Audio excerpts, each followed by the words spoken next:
নমস্কার, আমি সোনাঙ্কার। কেমন আছেন আপনারা? আজকে আর খুব বেশি কথা না বলে চলুন একটি নতুন গল্পের দিকে যাই। আজকের গল্পের নাম চাষি ও তার 3 ছেলে। এক দেশে এক চাষি ছিল, তার ছিল 3 ছেলে। তাদের একজনের বয়স 18 বছর, আর একজনের 16 বছর, আর একজনের বয়স ছিল 12 বছর। চাষি প্রত্যেককেই চাষাবাদ নিজে হাতে শেখাতো, আর প্রত্যেককে বলতো না খাটলে ভবিষ্যতে ভাত পাবে না। ছেলেরাও তাই আপ্রাণ চেষ্টা করত মানুষ হবার জন্য। বড় ছেলের 18 বছর বয়স হতে চাষি তাকে একদিন ডাকল, ডেকে বলল, বাপু হে, তুমি এখন সাবালক হয়েছ, তাই তোমাকে বলছি, চাষাবাদের কাজ তুমি তো ভালোই শিখেছ। এখন তুমি দেখো আর তুমি কি শিখতে পারো। তোমাকে 1 বছর সময় দিচ্ছি, তুমি অন্য জায়গায় গিয়ে তোমার নিজের ভাগ্যে কি আছে দেখো। বাপের কথা শুনে বড় ছেলে বাপকে প্রণাম করে পরের দিনই যাত্রা করলো তার ভাগ্য পরীক্ষা করতে। হাঁটতে হাঁটতে কত গ্রাম পেছনে ফেলে সে চলে এলো। এইভাবে যেতে যেতে 2 দিন পর সে পৌঁছে গেল এক শহরে।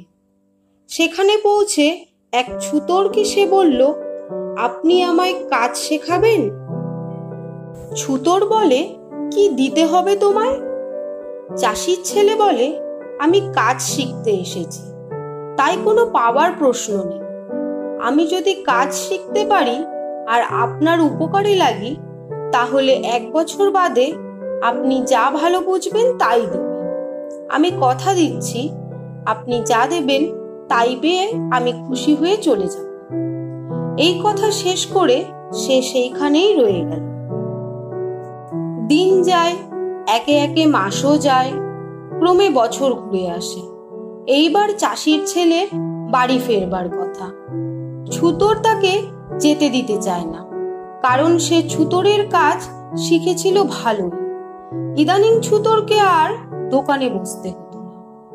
দোকানের যত কাজ চাষির ছেলে একাই চালিয়ে নিত। ছুতোর তো মহা খুশি তার উপর। এই ছেলেটার সবচেয়ে বড় গুণ ছিল সে ফাঁকি দিতে জানত না। তাকে কোনো কাজ দিলে যতক্ষণ না তা শেষ হচ্ছে ততক্ষণ সে একমনে তা করে চলত। এবার চাষির ছেলে ছুতোরকে বলে, আমি কাল বাড়ি যাব। আমি আপনার দোকানেতে আপ্রাণ পরিশ্রম করেছি, আপনি দয়া করে আমায় কি কিছু দেবেন? ছুতোর বলে, তুমি পরিশ্রম করেছো যথেষ্ট, তার জন্য তোমাকে একটা কিছু দেওয়া উচিত। আচ্ছা, আজ রাতটা থাকো, কাল সকালবেলা তুমি যখন বেরোবে তখন তোমাকে এমন একটা জিনিস দেব যা তুমি ভাবতেও পারবে না। বড় আশা করে চাষির ছেলে সেই রাত্রে শুয়ে পড়ল। ভোরবেলা উঠেই মনিবের সঙ্গে সে দেখা করল এবং যাবার জন্য তৈরি হল। ছুতোর তখন একটা ছোট্ট গোল টেবিল এনে তাকে উপহার দিল। গোল টেবিল দেখে চাষির ছেলের মুখ গম্ভীর হয়ে গেল। মনে মনে সে বলল, এত খাটুনির পর সস্তার এই ছোট্ট গোল টেবিলটা? চাষির ছেলের মনের কথা মুখ দেখে খানিকটা আন্দাজ করে নিয়ে ছুতোর বলল, দেখো বাপু হে, আমি তোমায় ঠকাচ্ছি না। এই টেবিলটা দেখতে সামান্য হলেও আসলে এটা খুব সামান্য নয়। এটা তোমার কাছে থাকলে সারা জীবনের মতো তোমার ভাতের কষ্ট থাকবে না। সে বলল, কি রকম? তখন ছুতোর বলে, তুমি এই টেবিলটার ওপর একটা চাপড় মেরে যদি বলো, টেবিল টেবিল দে তো ভাত, তাহলেই দেখবে সঙ্গে সঙ্গে ভাত, ডাল, তরকারি ও মাছের ঝোল এসে যাবে। তুমিও তাই খেয়ে বাঁচবে। আবার যদি তুমি টেবিলে টোকা মেরে বলো, টেবিল টেবিল দে তো লুচি, তাহলে দেখবে গরম লুচি, মাছের কালিয়া, মাংস তোমার সামনে এসে যাবে। এক কথায় তোমার খাবারের কখনো অভাব হবে না। ছুতোরের কথা শুনে চাষির ছেলে তো খুব খুশি। তখনই টেবিলটা ঘাড়ে করে সে বাড়ির পথে যাত্রা করল। যেতে যেতে অনেক বেলা হলো, সূর্য উঠল মাথার উপর। চাষির ছেলে ক্লান্ত হয়ে পড়ল। খিদে আর তেষ্টায় তার প্রাণটা তখন টা টা করছে। এমন সময় তার চোখে পড়ল একটা বিরাট বটগাছ, ছায়া বিছিয়ে সে দাঁড়িয়ে রয়েছে। পাশেই রয়েছে একটা মস্ত বড় পুকুর, তাতে পরিষ্কার জল টলটল করছে। চাষির ছেলে গিয়ে সেই বটগাছের তলায় বসল। শরীর একটু ঠান্ডা হতেই টেবিলটা বটতলায় রেখে পুকুরে নামলো স্নান করতে। তারপর স্নান করে গা মুছে কাপড় পরে এসে বসলো বটগাছের ছায়ার নিচে। পেটে প্রচন্ড খিদে, এখন কি করা যায়? হঠাৎ সামনে টেবিলটা দেখে তার গুণ পরীক্ষা করতে ইচ্ছে হলো। ছোট্ট একটা টোকা মেরে সে বলল, টেবিল টেবিল দে তো ভাত। আর সঙ্গে সঙ্গে বিরাট একটা থালা করে ভাত, ডাল, মাছের ঝোল, তরকারি, দই, মিষ্টি আরো কত কি এসে গেল। চাষির ছেলে আনন্দে খেতে লাগলো, কিন্তু এত খাবার এসেছে যে সে একা খেয়ে শেষই করতে পারল না। সেখানে থাকা পাখি আর জন্তুদের মধ্যে সে খাবারগুলো বিলিয়ে দিল। তারপর আস্তে আস্তে থালা, বাটি, গ্লাস হাওয়াতে মিলিয়ে গেল। তারপর উঠে সে আবার চলতে শুরু করলো। এইভাবে চলতে চলতে সে একটা রাত কাটিয়ে দিল। দ্বিতীয় দিনে রাত্রিবেলায় সে গিয়ে পৌঁছলো একটা সরাইখানায়। কিন্তু সরাইখানার মালিক তাকে খাবার আর জায়গা দিতে অস্বীকার করল। তার কারণ হিসেবে সে বলল, অনেক অতিথি আজ এসে গেছে, কাঁচা বাজার আমার কাছে যা ছিল তা ফুরিয়ে গেছে। আজ রাত্রে এই জায়গায় বাজার পাওয়া অসম্ভব, তাই কারুকে খেতে দিতে আমি পারবো না। চাষির ছেলে বলল, এর জন্য আর ভাবনা কি? কজনকার খাবার তোমার দরকার? মালিক বলে, তা কম করেও 30 জনের। চাষির ছেলে একগাল হেসে বলে, এর জন্য আর ভাবনা কি, আমি এখনই ব্যবস্থা করে দিচ্ছি। মালিক বলে, ব্যবস্থা করে দেবে? কি করে? চাষির ছেলে বলে, দেখো, আমার কাছে একটা অদ্ভুত টেবিল আছে। 30 জনের কেন, তার কাছে যদি 100 জনের খাবারও চাও তাই পাওয়া যাবে। মালিক বলে, কি রকম? চাষির ছেলে সঙ্গে সঙ্গে টেবিলটা মাটিতে রেখে বলল, টেবিল টেবিল দে তো খাবার। সঙ্গে সঙ্গে সেখানে 50 জনের মতো খাবার এসে গেল। এইবার সে হাসতে হাসতে মালিককে বলল, কেমন হয়েছে তো? এখন তোমার আর কোনো অসুবিধে নেই। মালিকের চোখ তো তখন ছানা বড়া।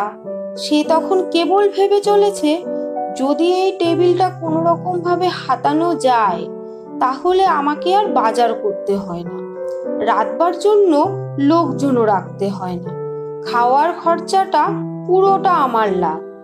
কিন্তু মুখে বলল, তুমি আজ আমাকে বিপদ থেকে রক্ষা করেছো, সুতরাং তুমি আমার বন্ধু, চলো তোমাকে একটা শোবার জায়গা দিই।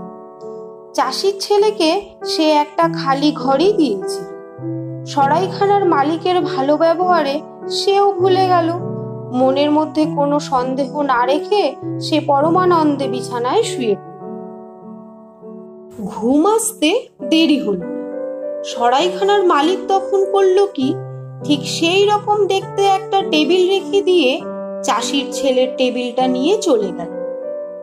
চাষির ছেলে সকালবেলা ঘুম থেকে উঠে সরাইখানার মালিকের কাছে বিদায় চাইতে গেল। তাকে দেখে মালিকের বুক তো ধড়ফড় করতে লাগলো। ব্যাপারটা কি বোঝবার জন্য সে জিজ্ঞেস করল, কি ভাই, রাত্রে বেশ ঘুম হয়েছিল? চাষির ছেলে বলে, ঘুম তো বেশ ভালোই হয়েছিল, তবে একটা বিচ্ছিরি স্বপ্ন দেখেছি। মালিক বলে, কি স্বপ্ন? সে বলে, আমি ঘুমিয়ে ঘুমিয়ে দেখেছি কে যেন আমার টেবিলটা চুরি করছে। মালিক বলে, সে কি, টেবিল তো তোমার হাতেই রয়েছে। ছেলেটি বলে, আমিও তো বলছি সেই কথা, আমার টেবিল আমার কাছেই আছে, ওটা একটা দুঃস্বপ্ন। সরাইখানার মালিক দাঁত বের করে বলে, না না ভাই, ওটা তুমি স্বপ্নই দেখেছিলে, টেবিল তো তোমার হাতেই আছে। এরপর চাষির ছেলে সেই টেবিলটা নিয়ে তার বাড়ি চলে গেল। বাড়ি যেতে তার বাবার সঙ্গে দেখা হলো। বাবা প্রশ্ন করে, কি কাজ তুমি শিখে এসেছো? ছেলে বলে, আমি ভালো ছুতোরের কাজ শিখে এসেছি। বাবা বলে, টাকা পয়সা কি রোজগার করেছো? টেবিলটা দেখিয়ে ছেলে বলে, এই টেবিলটা রোজগার করেছি। বাবা বিরক্ত হয়ে বলে, 1 বছরের খাটুনির ফল এই টেবিল? ছেলে বলে, এটাকে সামান্য টেবিল মনে করো না। তুমি গ্রামের সব লোককে নেমন্তন্ন করো, আমি সবার সামনে এই টেবিলের গুণাগুণ দেখাবো। চাষি বলে, গুণাগুণ তো দেখাবে, অত লোককে নেমন্তন্ন করলে আমাকে খাওয়াতে হবে তো। ছেলে বলে, খাওয়াবার খরচা 1 পয়সাও তোমার লাগবে না, কারণ এই টেবিলটাই সকলকে খাওয়াবে। বাবা বলে, তার মানে? ছেলে বলল, তার মানে কালই বুঝতে পারবে। পরের দিন গ্রাম সূত্তর লোক নিমন্ত্রিত হয়ে দুপুরবেলা এলো। সকলের সামনে টেবিল চাপড়ে ছেলেটি বলল, টেবিল টেবিল দে তো ভাত। কিন্তু ভাতের দেখা সাক্ষাৎ নেই। সে মনে করে বুঝি আস্তে টোকা মারা হয়েছে। জোরে টোকা মেরে বলল, টেবিল টেবিল দে তো ভাত। কিন্তু কোথায় কি? চাষির ছেলে ক্ষেপে উঠল। সে টোকা ছেড়ে টেবিলে চড় মারতে লাগলো। চড় মারাতেও যখন কিছু হলো না, তখন ঘুষি মারতে লাগলো। তাতে টেবিল ভেঙে পড়বার উপক্রম। কিন্তু কোথায় ভাত, কোথায় কি? গ্রামের লোকেরা তাই না দেখে হো হো করে হাসতে লাগলো। অপমানে দুঃখে চাষি আর তার ছেলে মাটিতে ঢুকে পড়তে চাইল। এরপর চাষি তার মেজো ছেলেকে ডাকলো। মেজো ছেলে আসতে চাষি বলল, তোমার দাদাকে পাঠিয়েছিলাম কাজ শিখতে, কাজ সে শিখে এসেছে, কিন্তু এমন হাস্যকর ব্যাপার করলো যার জন্য তাকে আর কিছু বলা যায় না। এখন তুমি যাও, তোমাকেও 1 বছর সময় দিচ্ছি, বাইরে থেকে কাজ শিখে এসো। দেখো তুমি তোমার দাদার মতো লোক হাসিও না। এই কথা বলার পর মেঝো ছেলেকে যাওয়ার সব ব্যবস্থা করতে বলল। পরের দিন সকালে উঠে মেজো ছেলে বেরিয়ে পড়ল। তারপর হাঁটতে হাঁটতে 2 রাত পার করে সে পৌঁছলো একটা শহরে। কাজ শেখবার আশায় বহু লোকের দরজায় দরজায় সে ঘুরতে লাগলো। অবশেষে একজন ধোপার কাছে সে আশ্রয় পেল। ধোপা তাকে মন দিয়ে কাজ শিখতে বলল। সেও মন দিয়ে কাজ শিখতে লাগলো। কিছুদিনের ভেতরেই সে খুব ভালো কাপড় কাচতে লাগলো। সে এত ভালো কাপড় কাচতে লাগলো যে ধোপা রাজবাড়ির জামা কাপড়ও তাকে দিয়ে কাচাতে লাগলো।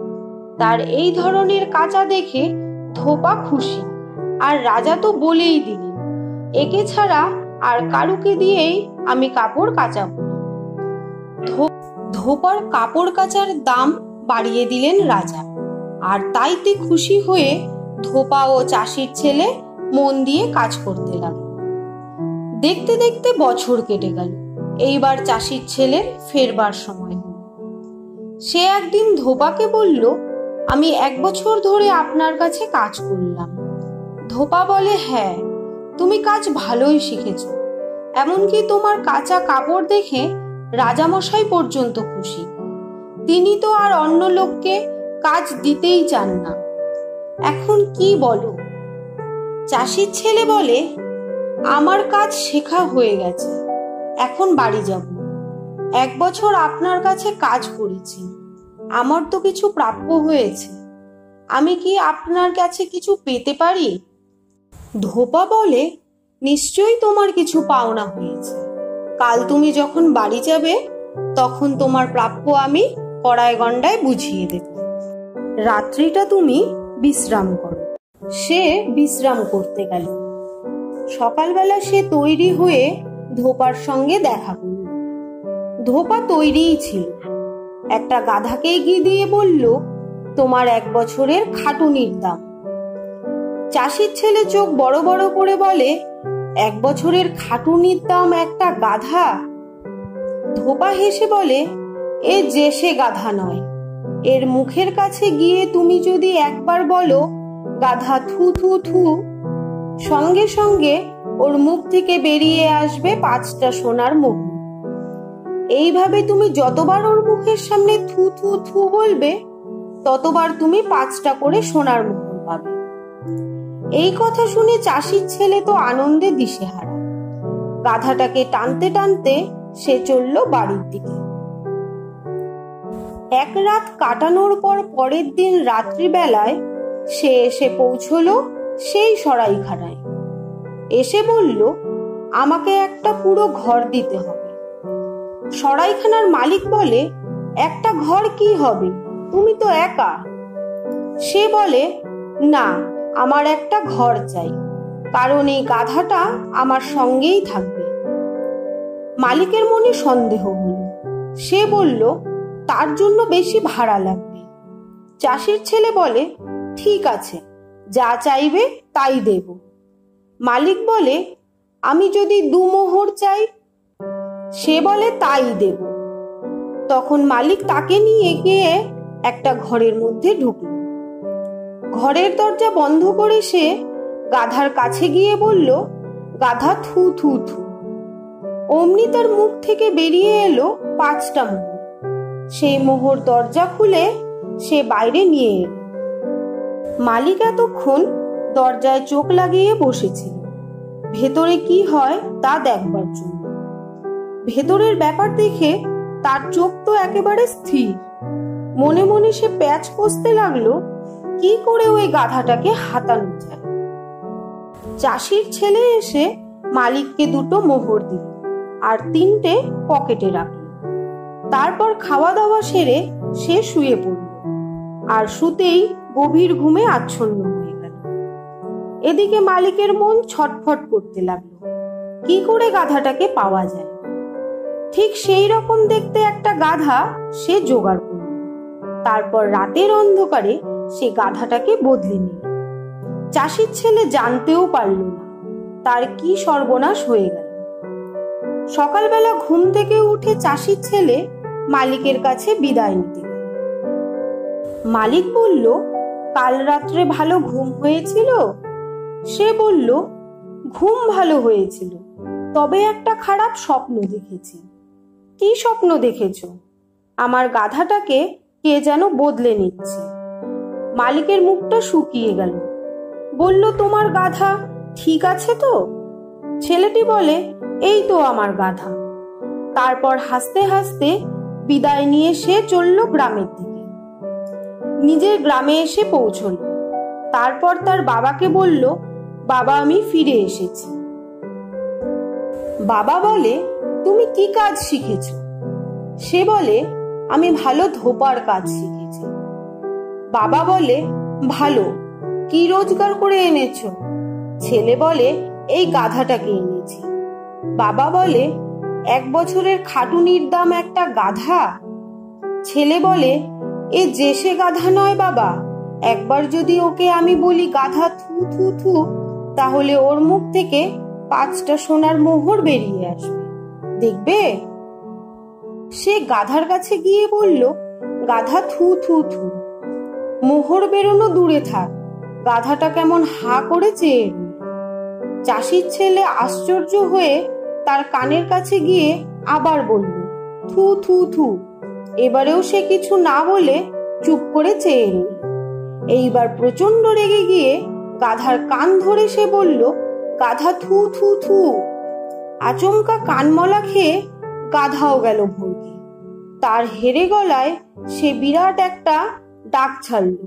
তারপর প্রচন্ড জোরে চাষির ছেলেকে জোড়া পায়ে লাথি মারল। জোড়া পায়ের লাথি খেয়ে চাষির ছেলে আর সামলাতে পারল না, উল্টে পড়ে গেল। এমনই সব ব্যাপার দেখে চাষির মুখ তো চুল। দুটো ছেলে যা বলছে, রোজগার করেছিল ভালোই, কিন্তু এনে যা তুলল তা হাসির জিনিস ছাড়া আর কিছুই নয়।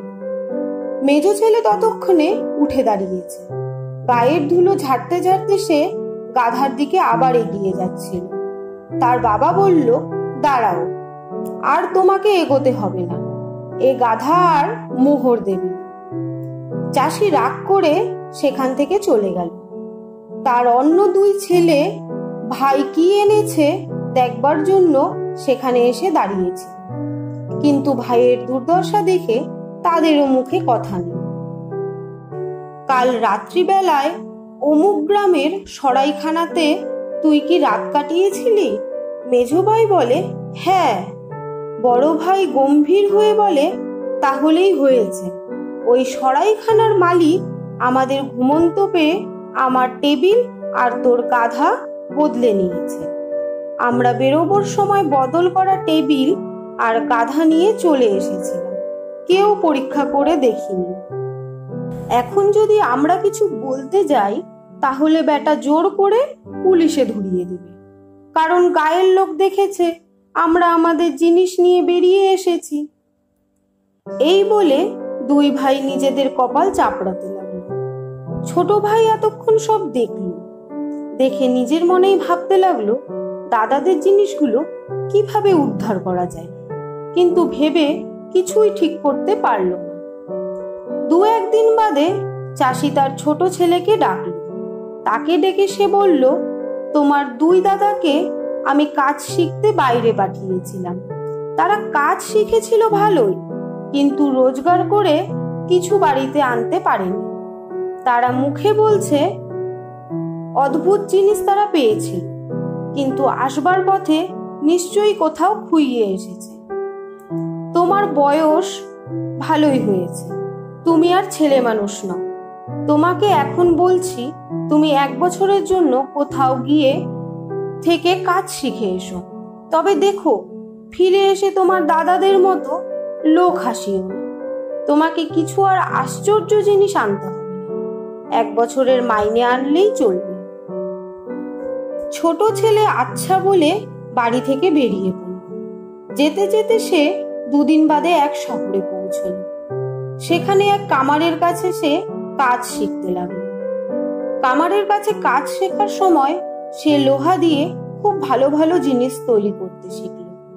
ছুরি, খুন্তি, হাতুড়ি, করাত, কড়া সে তো করতেই পারত, এমনকি ভালো অস্ত্র শস্ত্রও তৈরি করতে শিখেছিল। 1 বছর বাদে সে কামারকে বলল, আমি এখন বাড়ি যাব। 1 বছর আপনার কাছে কাজ করেছি, মাইনে বাবদ আমায় কিছু দেবেন না? কামার বলে, নিশ্চয়ই, তুমি খুব মন দিয়ে ভালো কাজ শিখেছো। তোমার হাতের তৈরি জিনিসের জন্য আমার দোকানেরও নাম ডাক হয়েছে প্রচুর। তোমাকে আমার কিছু দেওয়া উচিত, আমি নিশ্চয়ই তোমায় কিছু দিব। কামার আবার বলল, আজ সন্ধে হয়ে গেছে, কাল সকালবেলা তুমি যখন দোকান থেকে বেরিয়ে যাবে তখন তোমাকে দেব। বলে কামার বাড়ির মধ্যে চলে গেল। পরের দিন সকালবেলা বাড়ির মধ্যে থেকে সে একটা মস্ত বড় থলি নিয়ে চাষির ছেলের হাতে দিয়ে বলল, এই নাও তোমার 1 বছরের মাইনে। চাষির ছেলে বলে, এই থলিতে কি আছে? কামার বলে, এর মধ্যে একটা লোহার মুগুর আছে। হতাশ হয়ে চাষির ছেলে বলে, 1 বছরের খাটুনির দাম একটা লোহার মুগুর? কামার হেসে বলে, এ যে সে মুগুর নয়, এই মুগুরটাকে থলি থেকে বার করে নিয়ে তুমি যদি একবার বলো মুগুর ঘু ঘু ঘু, তাহলে ঘুরতে ঘুরতে মুগুরটা ওপরে উঠবে। তারপর তোমার শত্রুদের সে পেটাতে শুরু করবে। তুমি যতক্ষণ না বলবে মুগুর থামো, ততক্ষণ সে আর থামবে না। তাহলেই বুঝতে পারছো, তুমি যদি একাও থাকো আর 50টা লোক যদি তোমাকে ছেকে ধরে, তাহলে তুমি একাই তাদের ঠান্ডা করে দিতে পারবে। চাষির ছেলে সেটাকে নিয়ে মনের আনন্দে বাড়ির দিকে পা বাড়াল। 1 রাত্রির পর 2 রাত্রে সে খুঁজে খুঁজে সেই সরাইখানায় গিয়ে হাজির হলো। গিয়েই মালিককে অনুরোধ করলো তাকে থাকতে দেবার জন্য। মালিক আপত্তি না করে তাকে থাকতে দিল। তার লক্ষ্য পড়েছে চাষির ছেলের হাতের থলিটার উপর। থলিটা বেশ ভারী বলে মনে হচ্ছে, নিশ্চয়ই ওর মধ্যে টাকা পয়সা, হিরে, চুনি, পান্না অনেক কিছু আছে। চাষির ছেলেকে সে জিজ্ঞেস করলো, আপনার থলের মধ্যে কি আছে? তার কৌতূহল বাড়াবার জন্য সে বলল, ওতে আমার জিনিসপত্র আছে। মালিক ছোপ ছোপ করতে লাগলো কখন রাত্রি হবে আর চাষির ছেলে ঘুমিয়ে পড়বে, সেই সুযোগে সেই থলিটাকে সে চুরি করবে। ক্রমে রাত্রি হলো। একটা ঘরে চাষির ছেলে শুয়ে পড়ল বালিশের নিচে থলিটাকে রেখে। সরাইখানার মালিক বুঝলো নিশ্চয়ই ওতে দামি জিনিস আছে, নয়তো এত সাবধান লোকে হয় না। আর একটু গভীর রাত্রি হলে ওই থলিটাকে সে হাতাবে। ওদিকে হয়েছে কি, চাষির ছেলে মটকা মেরে শুয়ে ঘুমের ভান করে পড়ে রইল। কখন সরাইখানার মালিক এসে তার থলিতে টান দেয়। এই করতে করতে গভীর রাত্রে মালিক এসে থলিতে টান দিল। চাষির ছেলে তো ঘুমোয়নি, আগেই বলেছি, সে জেগে শুয়েছিল। ঠিক সেই সময় সে বলে উঠল, মুগুর ঘু ঘু ঘু, আর যায় কোথায়। স্যাত করে থলে থেকে মুগুরটা বেরিয়ে মালিকের পিঠে দূর দাঁড়িয়ে পড়তে লাগলো। মালিক যন্ত্রণায় ওরে বাবারে এগে ছিঁড়ে করে উঠল। চাষির ছেলে তখন উঠে বসেছে। সে বলল, আমার দাদাদের টেবিল আর গাধাটা ফেরত না পাওয়া অবধি ওইভাবে তোমার মার চলবে। সর্বনাশ, তাহলে তো পিঠের একটা হাড়ও আস্ত থাকবে না। তখন চাষির ছেলে জিজ্ঞেস করে, কোথায় সে দুটো, টেবিল আর গাধাটা? টেবিলটাও অদ্ভুত, গাধাটাও অদ্ভুত। টাকা চাইলেই পাওয়া যায়, আবার যে সে টাকা নয়, সোনার টাকা। তাই মালিক বলে, আমি ঠিক জানি না। চাষির ছেলে বলে, ও জানো না, মুগুর ঘু ঘু ঘু। যেই বলা এতক্ষণ একভাবে মার চলছিল, এইবার ডবল জোরে তার পিঠে পড়তে লাগলো। প্রাণ যায় যায় অবস্থা। প্রাণের দায়ে মালিক বলে, হ্যাঁ আমি সে দুটো নিয়েছি, আমি এক্ষুনি সে দুটোকে ফেরত দিচ্ছি, তুমি দয়া করে মারটা থামাও। চাষির ছেলে বলে, ঠিক বলছো, 3 সত্যি করো। মালিক বলল, সত্যি সত্যি সত্যি। এই কথাগুলো বলার সময় তার পিঠের ওপর দুম দুম করে মুগুর পড়তে লাগলো। চাষির ছেলে বলল, মুগুর থামো তো। সঙ্গে সঙ্গে মুগুর গিয়ে থলির মধ্যে ঢুকলো। মালিক এতক্ষণে হাঁপ ছেড়ে বাঁচল এবং চাষির ছেলেকে নমস্কার করে সেই টেবিল আর গাধাটা ফেরত দিল। চাষির ছেলে দুটোকেই পরীক্ষা করে দেখে নিল সেই দুটো জিনিস ঠিক কি না। তারপর সে তৈরি হতে লাগলো বাড়ি যাবার জন্য। ততক্ষণে ভোর হয়ে গেছে, গ্রামের লোকজনও চলতে শুরু করেছে। চাষির ছেলে টেবিল চাপড়ে বলল, টেবিল টেবিল দে তো জল খাবার। সঙ্গে সঙ্গে গরম গরম কচুরি, হালুয়া, তরকারি, সিঙাড়াতে টেবিল ভরে গেল। পেট পুড়ে খেয়ে গাধার কাছে গিয়ে সে বলল, গাধা থু থু থু। সঙ্গে সঙ্গে 5টা সোনার মোহরও বেরিয়ে এলো। পকেটে মোহরগুলো রেখে সে গাধা, টেবিল আর তার মুগুরকে নিয়ে বাড়ির দিকে যাত্রা করল। বাড়ি পৌঁছে সে 2 ভাইকে তাদের দুটো জিনিস ফেরত দিয়ে দিল, আর কিভাবে সেগুলো উদ্ধার করেছে তাও বলল। হারানো জিনিস ফিরে পেয়ে ভাইয়েরা তো খুব খুশি। তারা 3 ভাই তখন তাদের বাবাকে গিয়ে বলল সারা গ্রামকে নেমন্তন্ন করতে। চাষি ছেলেদের বলল, আর তোমরা লোক হাসাবে না তো? ছেলেরা বলে, না। গ্রামের লোক নেমন্তন্ন পেয়ে দুপুরবেলা হাজির হলো তাদের বাড়িতে। ঠিক খাওয়ার সময় আসন পেতে সকলকে বসানো হলো। আর বড় ছেলে গিয়ে টেবিল চাপড়ে বলল, টেবিল টেবিল দে তো ভাত। যেই বলা সকলকার সামনে বিরাট বিরাট থালা এসে পড়ল। তাতে ভাত, পটল ভাজা, বেগুন ভাজা, শুক্তো তো রয়েইছে, আর রয়েছে গরম মাংসের পোলাও, মাংসের কালিয়া, আরো কত কি যে ছিল তা লিখে শেষ করা যাবে না। এছাড়া পায়েস, দই, মিষ্টি তো ছিলই। যেমনই রান্না তেমনই তার গন্ধ। গ্রাম শুদ্ধ লোক পেট ভরে খেল। তারপর প্রত্যেককে দেওয়া হলো 5টা করে সোনার মুগুর। তারপর ছোট ছেলে এসে বলল, আমি পেয়েছি একটা মুগুর। সে মুগুর কি করতে পারে আপনারা নিজেরা দেখুন। তারপর সে বলে, মুগুর ঘু ঘু ঘু। সঙ্গে সঙ্গে সব গ্রামবাসীর পিঠের ওপর দুম দুম করে মুগুরের বাড়ি পড়তে লাগলো। আর সব লোক এক পেট খেয়ে হাঁস পাশিয়ে ছুটে পালালো। অনেকের মনে ওই টেবিল আর গাধাটাকে পাওয়ার ইচ্ছে হয়েছে, কিন্তু মুগুরের ভয়ে কেউ কোনোদিন চুরি করতে আসেনি। চাষি তার 3 ছেলেকে নিয়ে সুখেই দিন কাটাতে লাগে। আমার গল্পটি ফুরলো, নোটে গাছটি মুড়লো। আমার এই প্রচেষ্টাটি আপনাদের কেমন লাগলো কমেন্টের মাধ্যমে জানাতে ভুলবেন না। যদি ভালো লেগে থাকে একটি লাইক ও সাবস্ক্রাইব করে দিন। ধন্যবাদ।